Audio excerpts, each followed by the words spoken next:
Well, CT Transit has an important message for riders. Don't forget your mask. Channel 3 Eyewitness News reporter Carolina Cruz has more on how the Department of Transportation is stepping up its safety plans as more people take the bus.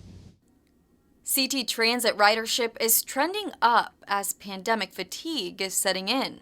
And we saw a little lackadaisicalness in our passengers where we once had at first maybe 90% mask coverage, and it started to dip. Connecticut DOT Transit Administrator Dennis Selensky is reminding people the pandemic isn't over. In April, ridership dipped to mid 40%. It's now up to over 70% on main city routes.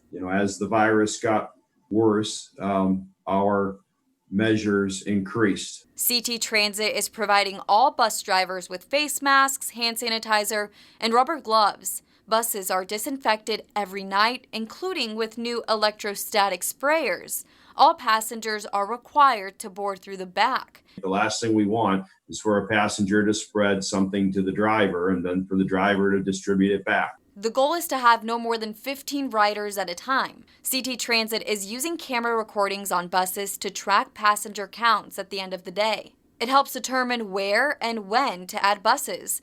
CT Transit is planning 2 mask distribution days in the coming weeks. We just want to make sure it's front of mind to people and that they keep remembering to wear them. As for enforcement, Selensky says he doesn't want bus drivers to be distracted or to get caught in an awkward situation. We are not asking the drivers to confront passengers not wearing masks. He says it's all about personal responsibility. Be respectful of the passengers and driver's space.